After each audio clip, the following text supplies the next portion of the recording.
Maintenance tip of today: tractors perform better outside the canal. And as you can see, this one has decided to take a little swim. Before we can even begin thinking about repairs, we first have to get it back on solid ground. They're trying to pull it out, but the mud and water aren't exactly helping.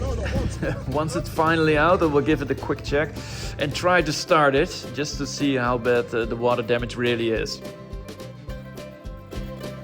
Let's get this tractor rescued and then we will take a closer look at what needs fixing.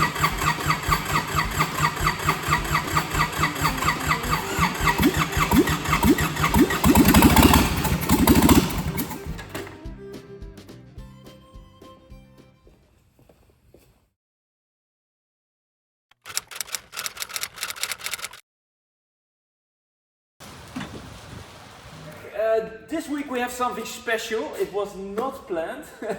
This tractor fell into the water. I will edit the video into this video.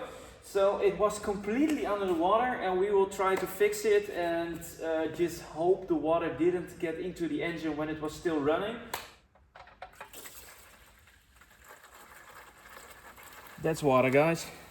Shut off before it went into the water, otherwise we have a big problem. I first will drain the oil from the engine. I will also check into the upper side of the engine. I will take off the valve cover and we will discover if there is mud into the engine. Of course, we also will remove the glow plugs. We'll start it so the water can be pressed out and then hope for the best. So at first I will show you something around. This is an Iseki TA262. This is a tractor with an A3AD1 engine, sorry. So yeah, as you can see, it's really dirty. I will also make a video of it when I will clean it when it runs again. Yeah, so it was completely under. Also the dashboard, everything. So we will replace the oil in the fuel pump. We will replace the oil in the front axle. We will replace the transmission oil. We really need to do everything. Also check the steering oil that's here. So we also replace that. Diesel, we also need to replace the diesel. I will try to start it within an hour. So that will be a challenge because I don't have much more time. And I'm a guy that wants to start with it immediately. Because normal people will say like, I will do it in 1 week. But no, I said it 2 hours ago and we're already fixing the tractor. So the only thing I saw is it gets power. Like some things are still working, but it doesn't sound really great from the back, from the hydraulics. So there are some things not going really great. This is not working. Not many things. Okay, the klaxon is working. This is full of oil. I need to remove this. I hope it went the good way around, so the oil went out of the air filter instead of all the way around, so there's no water in the engine.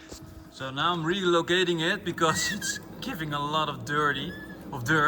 So I will first put it to the washing place to just clean it. Remove the inlet manifold and exhaust manifold. Let's take them in the same normally. I'll do that today.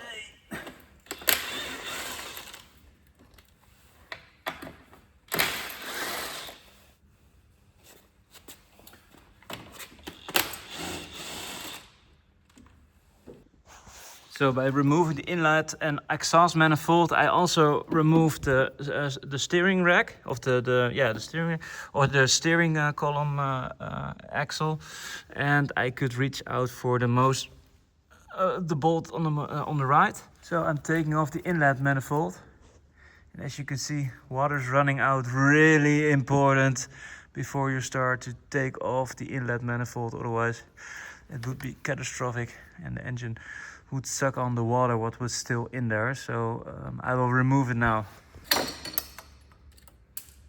Oh, it didn't fall into the oil pump. What a luck! I have luck today. Take out the screw before it will fall. No, don't fall, please don't. Oh my, it fell into the also. It's always the luck I have, really. So, exhaust.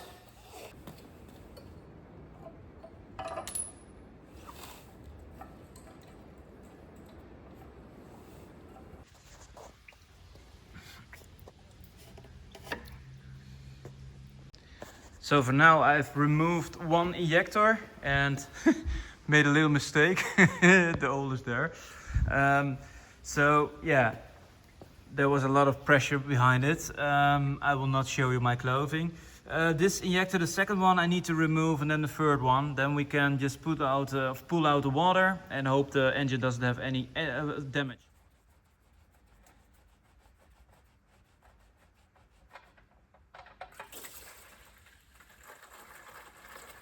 That's water, guys. That's a lot of water.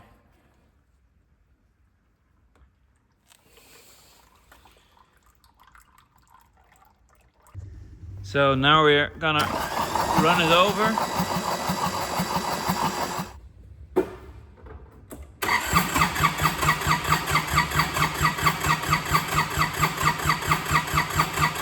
Fortunately, something extra broke, and it's this part. It doesn't work anymore.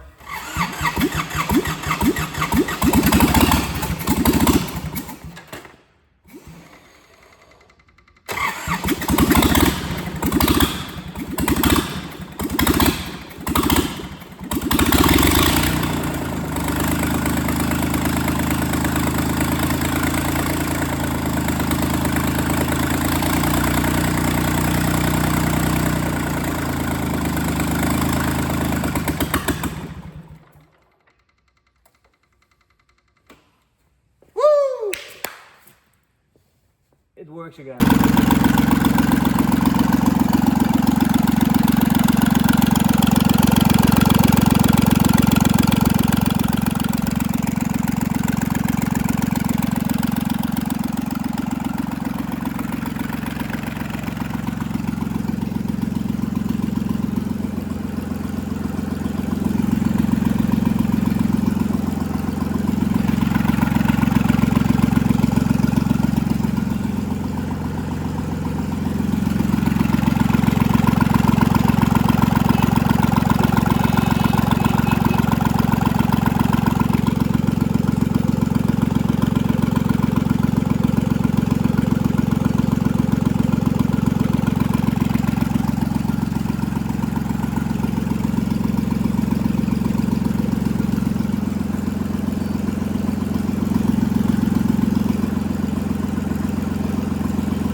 So now we will put in the motor flush. That will help also for the piston rings, etc. So if anything is blocked or there is some carbon, etc. in the engine, it will clean it out.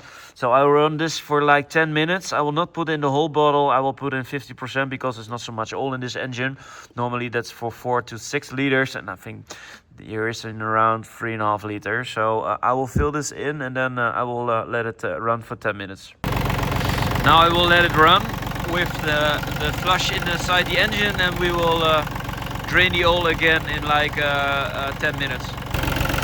Now we're gonna drain the oil, and that's from here, like there.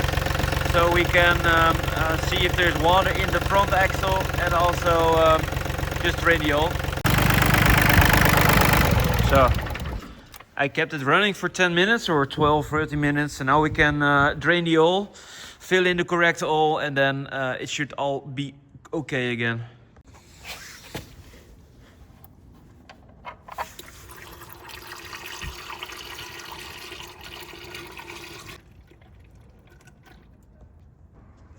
Now we're gonna replace the hydraulic filter over there. You can see that's still the original one, so that's really good that we will change that. So, old filter gone. A little bit of lubrication on the filter, like this. On again.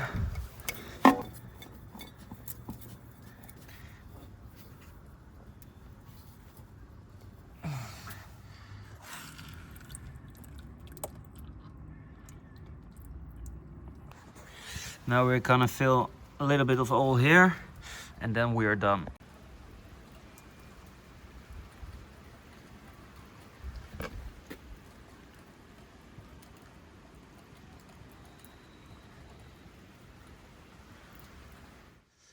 As the final step, I'm giving the tractor a thorough wash. I'm using an industrial cleaner so the dirt practically comes off by itself. After all the repairs, it's nice to finish with a clean machine, ready for the customer to pick up and put straight back to work.